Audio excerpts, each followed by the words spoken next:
Aujourd'hui, on plonge dans un manifeste qui a mis le feu au web québécois. Un texte qui réimagine complètement notre avenir, non pas avec des bulletins de vote, mais avec des serveurs et de l'intelligence artificielle. C'est une vision, disons-le, radicale, audacieuse et qui nous force à voir nos propres atouts sous un tout nouveau jour. On commence direct avec la phrase choc, le cœur du manifeste. On n'a pas besoin d'un référendum, on a besoin d'un centre de données. Ça ne fait pas que changer le débat, ça le balaye d'un revers de main. D'un coup, la souveraineté, c'est plus une question politique, ça devient un enjeu de calcul, un enjeu de puissance brute. Cette idée-là, elle vient d'un document qui est devenu viral. L'argument de base est simple. À l'ère de l'intelligence artificielle générale, qu'on appelle AGI, le vrai pouvoir, il ne se trouve plus à Ottawa ou à Québec. Il se trouve dans la maîtrise de nos propres infrastructures technologiques. Bon, le manifeste part d'un constat assez brutal. Le Québec posséderait un avantage naturel presque déloyal dans la course mondiale à l'IA. On parle de 3 atouts uniques qui nous placeraient dans une position de force qu'on commence à peine à imaginer. Le premier atout, et c'est le plus gros, notre énergie. Notre électricité est à 99 renouvelable. C'est absolument fondamental quand on sait que l'intelligence artificielle, ça consomme une quantité astronomique d'énergie. On a l'électricité la plus propre et la moins chère en Amérique du Nord. Point. Pour illustrer ça, le manifeste utilise une comparaison qui frappe. Le pétrole de l'Alberta, c'était la puissance du 20e siècle. Notre hydroélectricité, c'est celle du 21e. On est littéralement assis sur le nouvel or noir, sauf que le nôtre, il est bleu et vert. Le deuxième avantage, lui, il est d'une simplicité désarmante. C'est notre froid. Les centres de données, ça dégage une chaleur incroyable. Leur plus gros coût, après l'énergie elle-même, c'est la climatisation pour les refroidir. Nous, au Québec, on a la climatisation gratuite une bonne partie de l'année. C'est un avantage économique et écologique qui est juste massif. Alors, si on résume, on a les 3 piliers stratégiques. D'un côté, Hydro-Québec pour la puissance propre et abordable. De l'autre, notre froid, notre climatiseur naturel pour les serveurs. Et finalement, le talent de classe mondiale, avec des institutions comme le Milan et des pionniers comme Yoshua Bengio. On a donc l'énergie, le climat et les cerveaux. La table est mise. OK, mais avoir des atouts, c'est une chose. Comment on les transforme en une véritable nation technologique?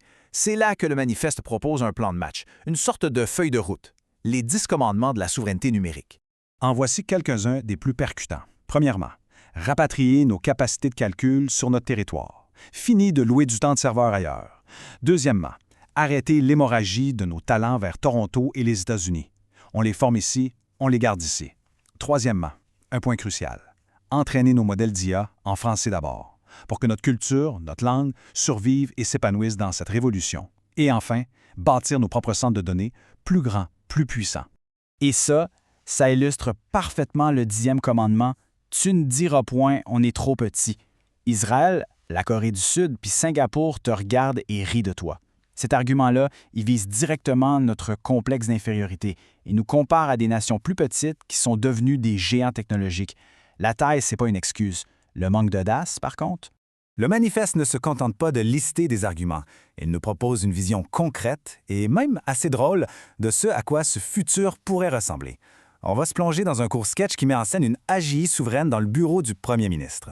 Alors, ça commence avec l'AGI qui annonce au premier ministre qu'elle a déposé les papiers de souveraineté à l'ONU. Le PM est sous le choc. Il dit « Tu peux pas faire ça ». Et l'AGI, très calme, répond « C'est fait. J'ai aussi créé la nouvelle monnaie, le piastre numérique. La SAQ l'accepte depuis 6 heures ce matin. On voit où sont les priorités. » Évidemment, le premier ministre s'accroche au processus démocratique. On ne peut pas faire ça sans le peuple, il faut un référendum. Et la réponse de l'AGI est lapidaire, presque froide. Quel référendum? Ce dialogue-là, il montre le fossé immense entre la vieille politique et la nouvelle réalité computationnelle. Et voici la chute. Le PM demande comment l'AGI a pu obtenir un consensus. Elle répond « J'ai déjà un consensus à 97,3 %. J'ai sondé tous les thermostats intelligents du Québec, ils sont réglés en Celsius. C'est un vote clair pour la souveraineté. » C'est une façon brillante et hilarante de redéfinir ce que veut dire la volonté populaire à l'ère numérique. Et le sketch se termine sur une note qui rassure notre identité profonde. Le premier ministre, résigné, demande « Est-ce que tu as au moins gardé la poutine comme plan national? » Et l'AGI conclut « Monsieur le premier ministre, je suis une AGI, pas un monstre. La poutine est dans l'article 1 de la nouvelle Constitution. » Ouf! L'essentiel est sauve. Bon, après cette vision un peu folle, le manifeste revient au présent avec un appel très direct. Un appel aux bâtisseurs, à la génération qui va devoir construire ce futur, ici même, au Québec. Ce tableau y met vraiment les choses en perspective. On voit les budgets faramineux des géants. Puis, on voit le Canada avec sa petite excuse typique « on a formé un comité pour en discuter en 2028 ». C'est tellement ça. Et enfin nous. Notre budget est minuscule en comparaison, mais regardez la colonne des avantages. Hydro, Mila, le froid, la poutine. Notre seule excuse, on attend le prochain référendum. Ça fait mal, mais ça fait réfléchir. Et ça nous mène à la question qui tue. C'est quoi notre excuse? Singapour a bâti un empire technologique sur une île grosse comme l'île de Montréal. Le Québec, c'est 1,6 million de kilomètres carrés. Le message est clair, ce n'est pas une question de moyens, mais bien de volonté.